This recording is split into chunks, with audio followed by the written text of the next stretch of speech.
was poking around BookTube the other day trying to find other channels that cover mostly nonfiction so I could pop in and say hi. That's how I discovered the Nonfiction on BookTube tag. Abookolive came up with this tag about 3 years ago. I thought it was a great idea, and I decided to go ahead and do the tag in hopes that other people who like nonfiction and people who have BookTube channels that cover mostly nonfiction could find me.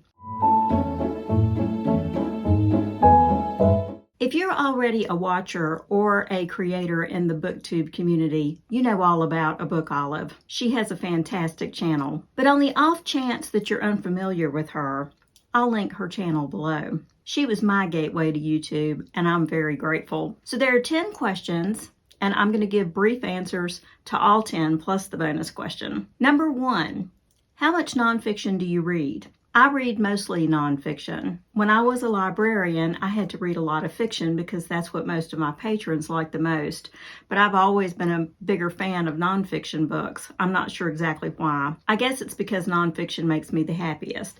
But at this point in my life, I can pretty much read anything I want to. And I read around 4 books at a time. 3 of those books are always nonfiction. And I also write book reviews for a nonfiction book organization called the Nonfiction Authors Association. I'll link that below too if you're interested. And I fit those books in around my other reading. So I guess you could say I read about 80% nonfiction. Number 2, what kind of nonfiction videos do you make on BookTube? Well, I mostly do book reviews of books that I've read and really liked. I've done one shelf tour of my books, and I plan to do others, and some of those will be fiction and some of those will be children's books and poetry. I'm doing a series right now on libraries in the Dewey Decimal System, and I hope to add to that as time goes on. I'm also making my way through the book How to Read a Book by Mortimer J. Adler and Charles Van Doren. I'll be starting part 3 of that series pretty soon. I've actually been very surprised with that book. I didn't like the first chapter, I'll have to admit, but once I got past that, it's been extremely interesting. Number 3, what's your favorite subgenre of nonfiction? Okay, this one is hard. I like several, and it's hard to pick a favorite. I like history books, spiritual books, social commentary, how-to books on just about everything, books on lifestyle, reference books and nature writing. But I'd have to say, honestly, my favorite type of nonfiction books are probably biographies because people are fascinating, and in the hands of a good biographer, anybody could be interesting. Number 4, do you have a favorite nonfiction book? This is the toughest question in the tag. And it does change for me. At different times, I'm in the mood for different things. I need different things. So that does constantly change. If somebody forced me with my arm twisted behind my back, I think I would have to pick The War of Art by Stephen Pressfield. It's a short but surprisingly deep look at how to be a creative person and actually produce work. It's not a touchy-feely woo-woo kind of book at all. It's more like creativity boot camp. It's a kick in the pants, which I seem to enjoy, oddly enough. And this book is not for everyone, but if you want to get serious about your dreams, then this book might be for you. Question 5, what do you think keeps people from wanting to read nonfiction? Honestly, nonfiction tends to be harder to get into than fiction. Some nonfiction writers use specialized vocabulary because it makes it easier for them to talk about the subjects they're covering, and this can make it hard for a general audience to understand. If you're not familiar with the terminology and the category of the book you're reading, like a science book, and you're not familiar with the terminology they use,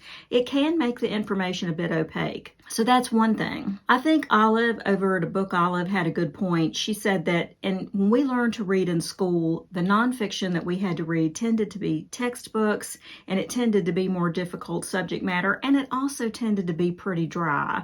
So, most people associate that kind of reading with nonfiction, and I think after they get out of school, they just think, I don't want to have anything to do with that anymore. But a good nonfiction book written for general readers can change your mind about that if you give it a try. Number 6, why do you like nonfiction? I think it's the easiest way to learn things. My personal collection is completely full of how to do it better books. I enjoy books on how to clean your house better, how to make your health better, anything that I have to do. I love to read books like that. I find them inspiring.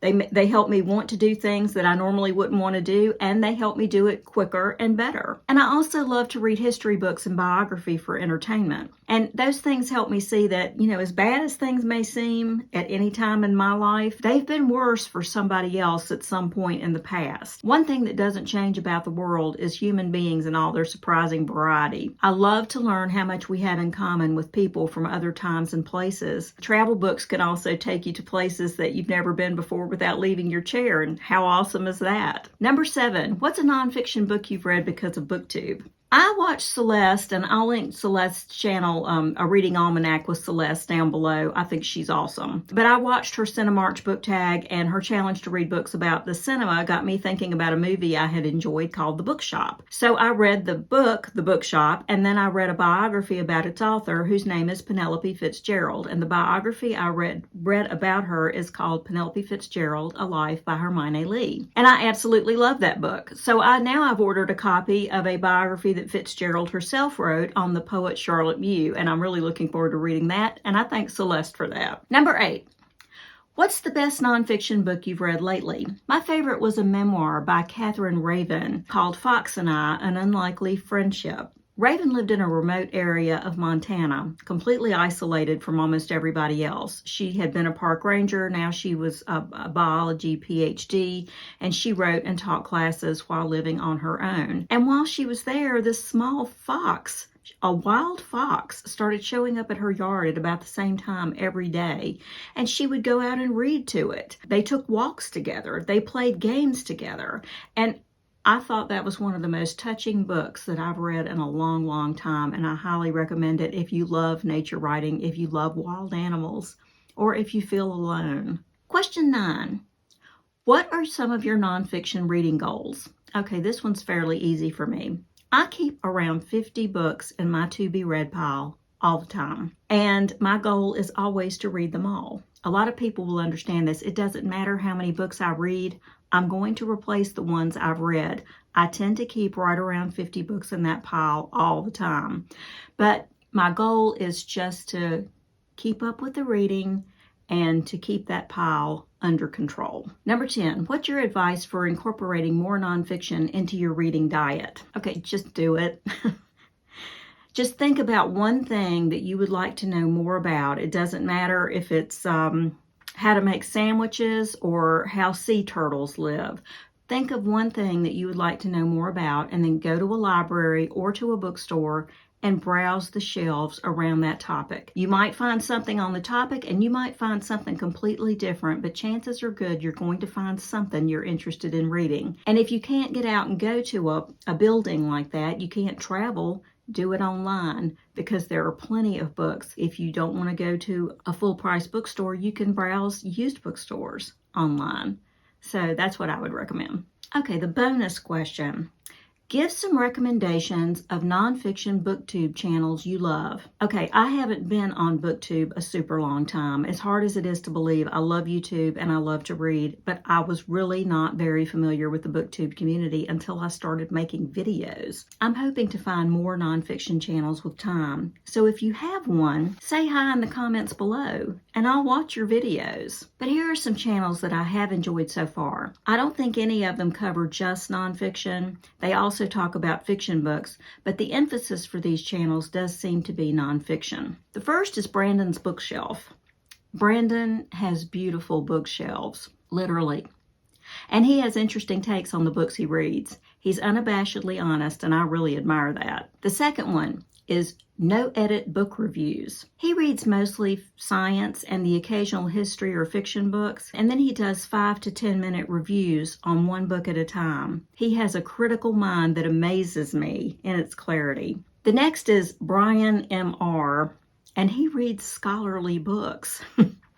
That's not all he reads, but I'm so impressed by that, it really sticks with me. Plus, he has a great sense of humor. I think he's hilarious. The next is Read by Fred, and he reads fiction, history, nature writing. He reads a mix of things. I like Fred's personality. He comes across as the kind of guy you would love to have a beer or a cup of coffee with. And the last one that I'm going to mention today is Deep in the Reads. He is an artist. and his work when he shows it is amazing. He reads a mixture of fiction and nonfiction, but he has unique books that he likes to read that are very different from what you would normally find, and they're books that I tend not to have heard of. So I like him because his taste in books is unusual and he has a unique way of looking at things. So that's it for today. Please let me know in the comments below if you're a nonfiction reader. And if you have a channel that covers nonfiction, let me know about that too, because we can connect that way. And if you're reading a nonfiction book right now, I'd love to know what it is. So until next time, happy reading.